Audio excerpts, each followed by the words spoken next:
Selamat pagi dan salam sejahtera untuk kita semua. Yang terhormat Ibu Dwi Fajar Saputri, Magister Pendidikan selaku dosen pendamping PLP 1. Dan yang terhormat teman-teman sekalian, puji dan syukur kita panjatkan kehadiran Tuhan Yang Maha Esa atas berkat rahmatnya yang telah diberikan kita dapat melaksanakan PLP 1 ini dengan lancar. Perkenalkan, nama saya Nurkolis dari Prodi Pendidikan Bahasa dan Sastra Indonesia. Izinkan saya untuk mempresentasikan hasil laporan akhir pengenalan lingkungan persekolahan atau PLP 1.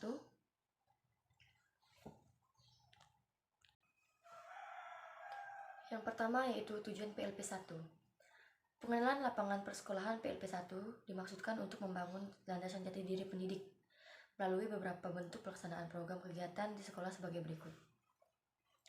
Yang pertama itu pengamatan kultur sekolah. Yang kedua, mengamati struktur organisasi dan tata kelola di sekolah. Yang ketiga, pengamatan observasi kurikulum dan perangkat pembelajaran yang digunakan guru.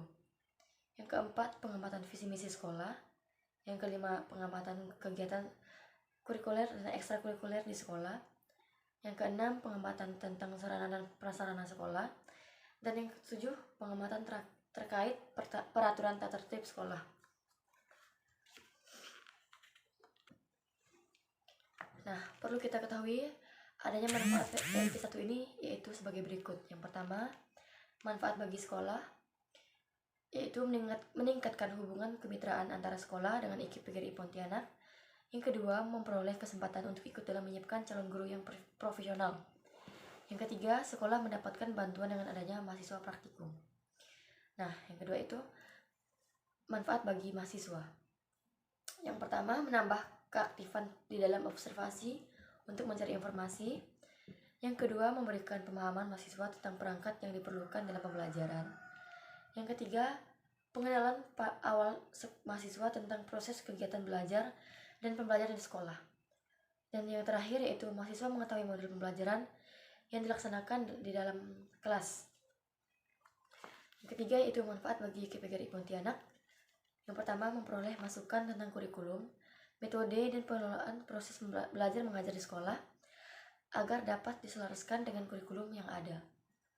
Yang kedua yaitu memperoleh masukan tentang kasus pendidikan yang dipakai sebagai bahan pertimbangan penelitian. Yang terakhir yaitu memperoleh berbagai sumber belajar dan menemukan berbagai permasalahan di masa pandemi untuk mengembangkan penelitian dan pendidikan.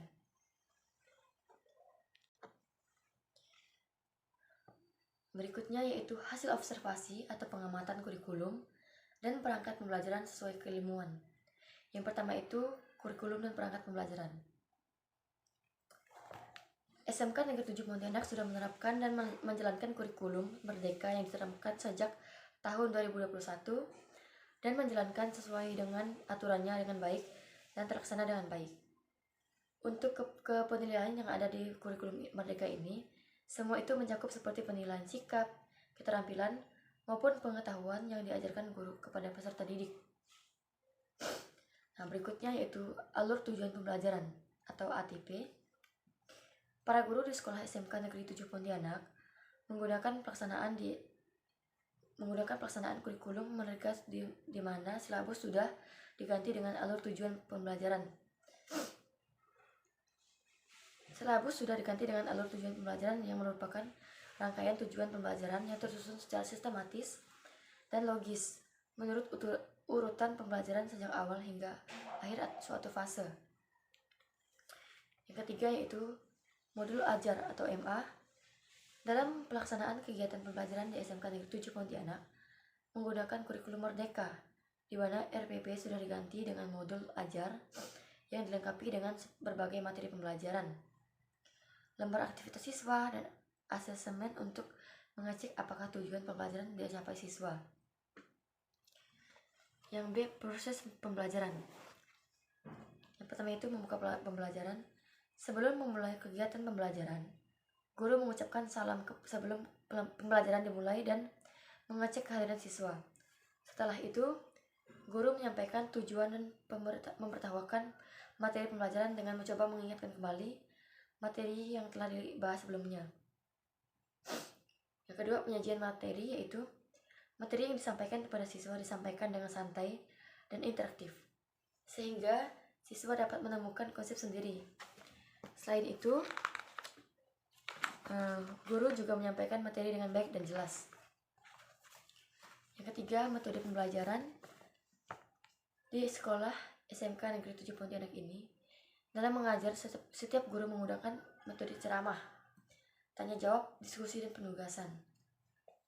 Yang keempat, penggunaan bahasa. Saat proses pembelajaran mengajar berlangsung dalam penggunaan bahasa sudah baik dari sisi siswa dengan guru maupun dengan teman lainnya, sehingga bahasanya mudah dipahami dan dimengerti. Yang kelima, cara memotivasi siswa. Guru memberi motivasi kepada siswa dengan cara bertanya dan diskusi dengan siswa agar rasa ingin tahu siswa terhadap materi pembelajaran itu meningkat. Selanjutnya yaitu teknik bertanya. Dengan teknik bertanya, guru mencoba membangun interaksi dua arah, yaitu melontarkan pertanyaan yang memancing pola pikir siswa terhadap suatu masalah yang dipaparkan oleh guru secara individual. Kemudian siswa diminta untuk memberikan tanggapan kepada siswa lain dan diminta untuk memberikan tanggapan terhadap jawaban siswa. Berikutnya, teknik penguasaan kelas.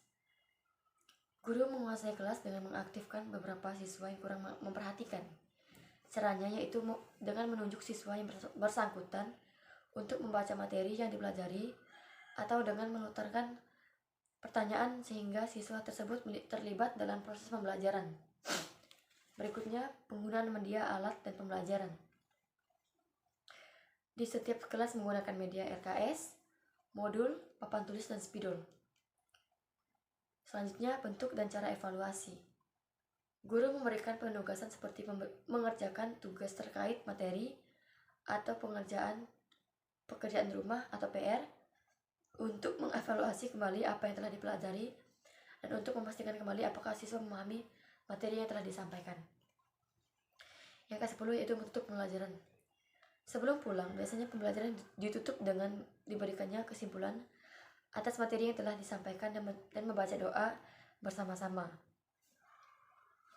Selanjutnya bagian C yaitu perilaku siswa. Berikutnya yaitu hasil observasi kultur sekolah. Yang pertama itu kegiatan 3S, senyum, sapa, salam. Yang kedua itu pengondisian awal, belajar. Yang ketiga itu upacara bendera. Yang keempat itu penggunaan seragam sekolah. Yang kelima itu anjuran menjaga kebersihan. Dan yang keenam menjaga ketenangan. Yang ketujuh anjuran memanfaatkan waktu. Yang kedelapan yaitu tercipta suasana tenang dan nyaman untuk belajar. Dan yang kesembilan yaitu suasana di sekolah menyenangkan. Berikut hasil observasi struktur organisasi dan tata kerja. Yang pertama itu ada bagian struktur organisasi. Yang kedua ada deskripsi tugas untuk masing-masing komponen organisasi. Baik, selanjutnya yaitu ada visi misi di sekolah. Di sekolah SMK Negeri 7 Pontianak terdapat pemaparan visi dan misi sekolah yang terletak di ruang piket atau ruang pertama saat memasuki sekolah. Dan terdapat juga ada bagian struktur organisasi yang sudah diterapkan sesuai peraturan sekolah. Dan ada deskripsi tugas untuk masing-masing komponen organisasi. Ada setiap organisasi memiliki tugasnya masing-masing dalam organisasi sekolah. Berikutnya itu hasil observasi kurikuler dan ekstrakurikuler di sekolah.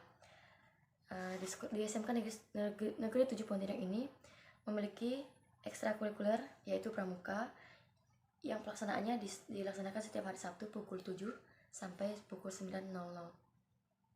Baik, sekian presentasi dari saya. Kurang dan lebihnya saya mohon maaf apabila ada kekurangan. Selamat pagi dan salam sejahtera untuk kita semua.